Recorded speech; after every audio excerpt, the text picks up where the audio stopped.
concerns, your questions, your criticisms, if you indeed believe there are more than one God, and that is a rational concept.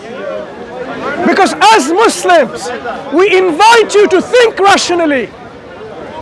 We invite you to think with your intellect, reason with your intellect, and come to the realization that there are no other choice but to submit and surrender your will to the will of only one Creator. That is the message number one. The second message that I'm going to talk about is the youth culture. Is how it is becoming a challenge for us to deal with the youth. Today's youth have a 5-second attention span. Did you know that? Or even less. So I'm going to talk about Generation Z or Generation Z or the TikTok generation, and what this generation is making us rethink our stance with our youth in our societies. How many of you know about Generation Z or Generation Z? Anyone? A few. How many of you understand what this Generation Z stands for in terms of their beliefs, ideologies, in terms of their character traits? Do you know there are 3 essential character traits of this generation? Sex, drugs, rock and roll.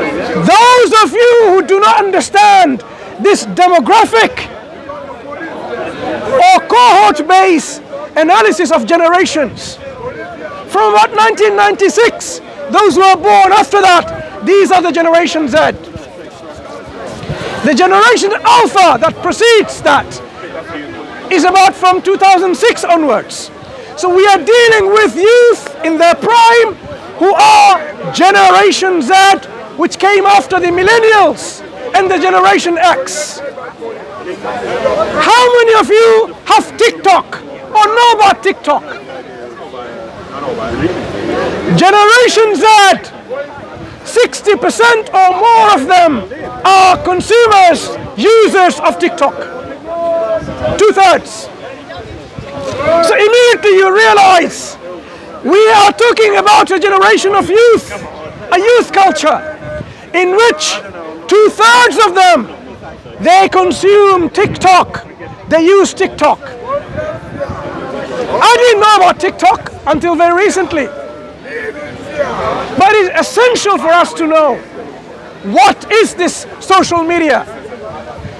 You've heard about Instagrams and Snapchats. You use WhatsApp, Facebook and YouTube, don't you? Those of you Asians, you use WhatsApp to call abroad because it's free. That's how you use it most.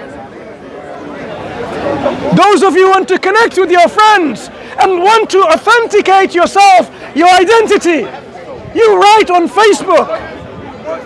Those you want to share your authentic expression, you go into Snapchat and Instagrams, right? But what happens in TikTok? You just swipe. Constant swiping. And if you like something, you try to watch it. 2 seconds, 3 seconds, 5 seconds. If you don't like it, you swipe and you go to the next content. These billionaire corporate industries who have made TikToks, they know how to attract you, the youth. They know how to produce a system, a platform in which you can create easily, without difficulty, giving you the power to create authentic contents that can be endorsed by the like-minded people. Is there any dislike button in TikTok? There isn't. Do you know why? Unlike some other platform, do you know why TikTok doesn't have a thumbs down or a dislike button? Because it's all about the positive vibe, giving you the credibility, the confidence to create and validate about what you do and what you see. So what happens? What do we see? Most of the users, as I said, are youth, teenagers. And what are they doing? Are they generating content in which they're saying, you know what? There is a global warming happening. Look at our politicians, how they are ruining our society. Or are they creating content in which they're saying, this is how we invest in renewable energy? Hardly any of that contents. But they have that feeling within them that this is how we should change. What kind of contents are they producing? Trying to be as naked as possible and show yourself to the world and your friends or people that you didn't even know. They like it, they love it, and then you see 500,000 people liked your semi-nakedness. What does that do to you? It gives you validation, and you think this 500,000 people or 1 million people, they don't think what I'm doing is stupid or wrong or sinful. They like it. So you build up your confidence and you generate credibility, and that gives you the impetus, this stimulus to produce even more. So you put on your nether bikinis, whatever, and G-strings, whatever, to produce more contents so people can like more. That's what teenage girls are doing. The boys too. These are what it has become, to the level where it's all about you unknowingly, the exploitation of your sexuality. And yet you don't even realize that as a youth, because you have adrenaline, all these hormones and chemicals running through your body, and you feel, wow, look at that. People love my body, my dress. That's what you think, right? People love the way you are acting or behaving and so on. And you do silly things as well, and people laugh and like. Things which are silly, 500,000 likes. It gives you the validation to do even more silly things. So TikTok, one of the social platforms, gives you to authentically express yourself. And guess what? You come along and you come out as, you know what? Today I feel I'm a woman. A boy says, I think I'm a woman. A girl says, I think I'm a boy. Even a 4-year-old, 5-year-old are supposedly now allowed in school to change in their thinking and say, you know what, I feel like a girl today. A 5-year-old. A boy could say that, and the teachers won't be able to do anything. That's the generation Alpha. But let's talk about generation Z still. This TikTok generation, they can authentically express themselves, and they feel happy because other people are validating them. And the other people, they get motivated by them too, and they start producing contents. Remember what I said, there are 3 essential characteristics. Sociologists, people who study demographics, change of culture, they've come up to at least 3 essential characteristics. This generation tries to have entertainment in their own way, expressing authentically what they like and dislike. Number one. Number two, they do not want to be told how to entertain themselves. You can't tell them to go and play football, have some fun, because they don't take your word for it anymore. They wanted to be entertained by their own terms and express their own identity authentically. That means there will be a culture in which the youth will have a mindset unlike the generations before. They will think in a way outside the way you are thinking. You are thinking in a way which is within the boundary of a social norm. They will break that social norm. They will break it. And they will bring about their own social norm, what they think is how it should be. Have you seen some youth coming over? You just ask them how they feel about the world, how they feel about politics, how they feel about governments and their policies. Some of them, those who have matured a bit, those who have matured a bit, they start thinking about how to connect to others to make social change.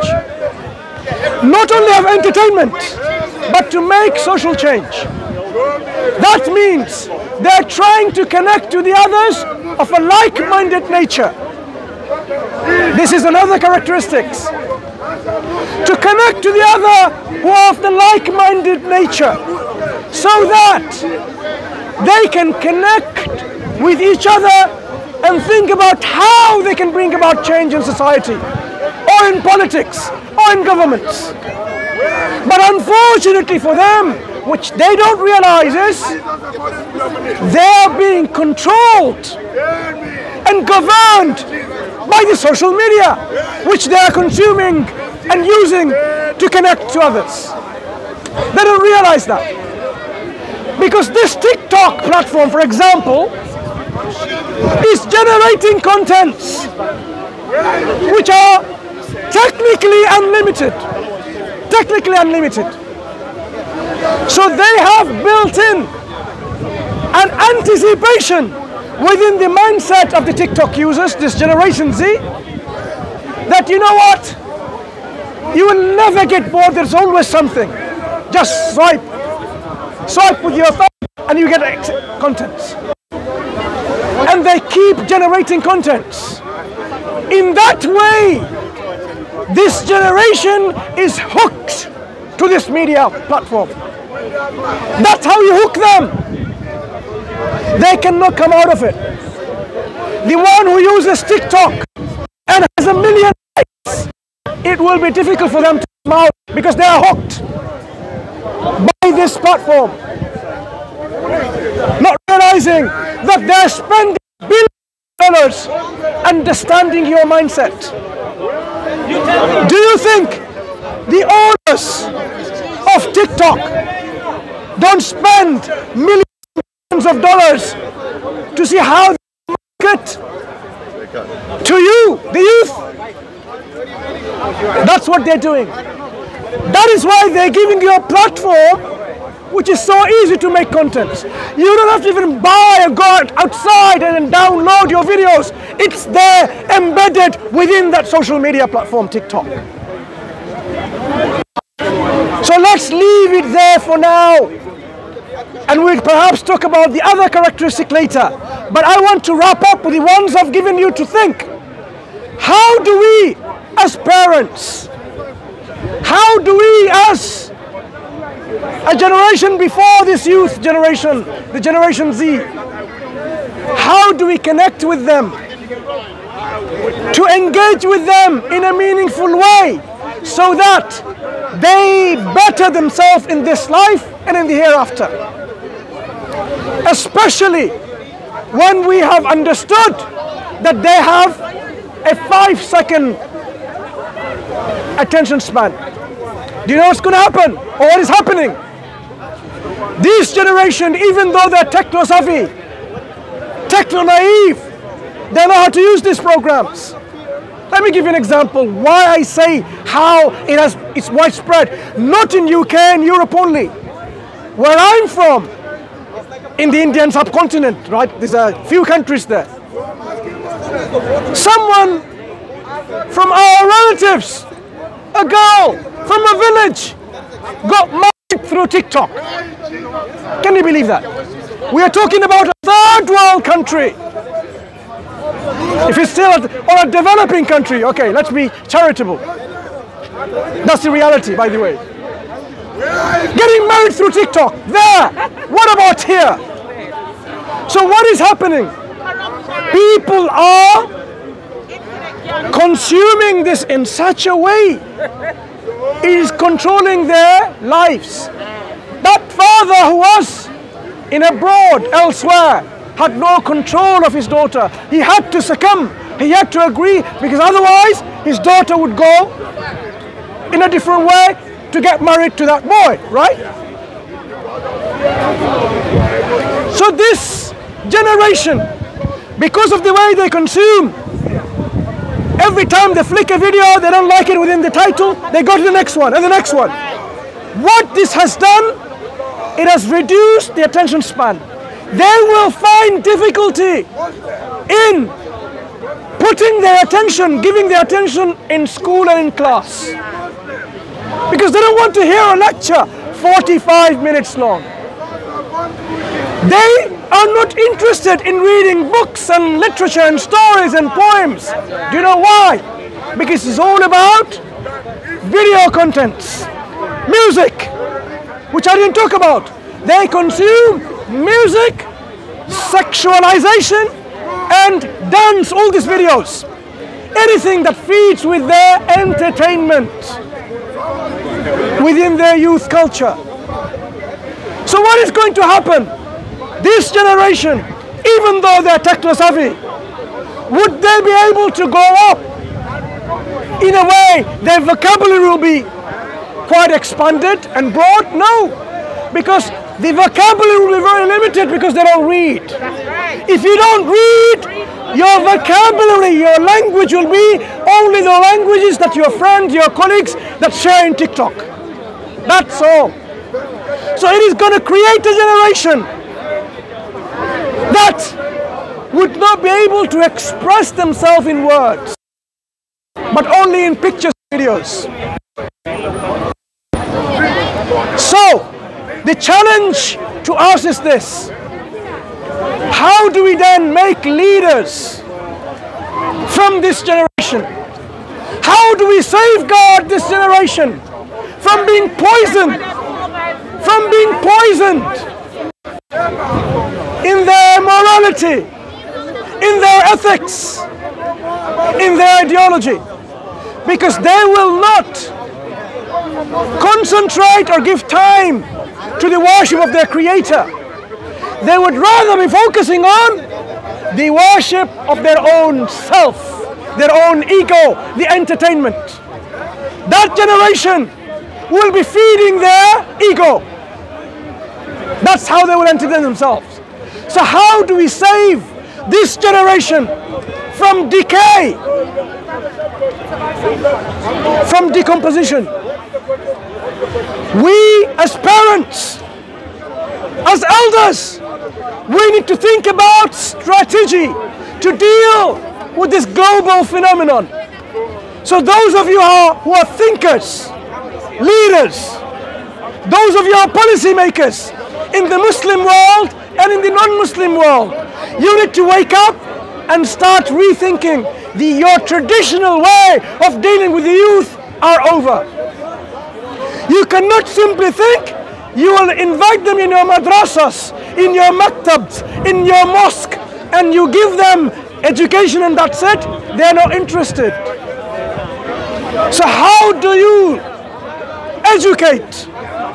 How do you Islamically build the personality of this youth to save themselves from the decomposition and decay, ethically, morally, ideologically, and save themselves from the hellfire? How do you deal with them? Number one, all you leaders and policymakers, all you educators, number one is to know this generation and their characteristics. And I only shared you 1.5 of their characteristics today. Number two, understand what these characteristics means to the youth. The good news is they still value friendship and family ties. Alhamdulillah. This generation still, because the way they're connecting to themselves is through friends. But they still feel and they say that we love our families and care for our families. They still have a connection with the families. So we are not at a total loss in how we engage